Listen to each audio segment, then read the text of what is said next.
నమస్తే, welcome to Sakshi digital. This is Sharada. నందు కేసులో తాజాగా ఓ ఊహించని భారీ ట్విస్ట్ చోటు చేసుకుంది. కొంతకాలంగా ఈ కేసులో పెద్దగా అప్డేట్స్ లేవు కదా అనుకుంటున్న సమయంలో పోలీసులు విచారణకు ఒక్కసారిగా వేగవంతం చేశారు. అంతేకాదు, నందు అత్తమామలపై పోలీసులు కీలక చర్యలు తీసుకుంటున్నట్లు సమాచారం బయటకొచ్చింది. అసలు పోలీస్ స్టేషన్లో ఏం జరిగింది, నందు భర్తను ఇండియాకు రప్పించేందుకు ఎలాంటి ప్లాన్ జరుగుతోంది వంటి పూర్తి వివరాలు ఈ వీడియోలో చూద్దాం. డీటెయిల్స్లోకి వెళ్తే, నందు భర్త తండ్రికి అంటే ఆమె మామగారికి పోలీసులు ఇటీవలే నోటీసులు జారీ చేశారు. మొదట ఆయన కొన్ని ఆరోగ్య సమస్యల వల్ల విచారణకు హాజరు కాలేకపోయినా ఆ తర్వాత ఇబ్రహీంపట్నం పోలీస్ స్టేషన్కు వెళ్లి విచారణకు పూర్తిగా సహకరించినట్లు తెలుస్తోంది.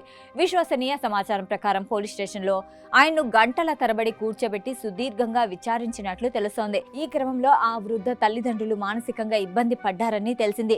పిల్లలు చేసిన తప్పుల వల్ల ఇలా వయసు పైబడిన తల్లిదండ్రులు పోలీస్ స్టేషన్ల చుట్టూ తిరగాల్సి రావడం నిజంగా బాధాకరం. మరోవైపు ఈ కేసును వీలైనంత త్వరగా ముగించేందుకు నందు భర్తతో కూడా పోలీసులు సంప్రదింపులు జరుపుతున్నట్లు వార్తలొస్తున్నాయి. బాధితులతో రాజీ ప్రయత్నాలు, ఓ సెటిల్మెంట్కు వచ్చేలా చర్చలు నడుస్తున్నాయట.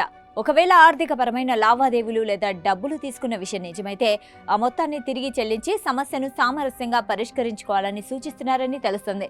అయితే నందు భర్త ఈ చర్చల కోసం భారత్కు వస్తారా లేదా అనేది ఇంకా స్పష్టత లేదు. దీంతో పాటు విజయవాడకు చెందిన ఒక కంపెనీ లావాదేవీలపైన అధికారులు గట్టిగా ఫోకస్ పెట్టారు.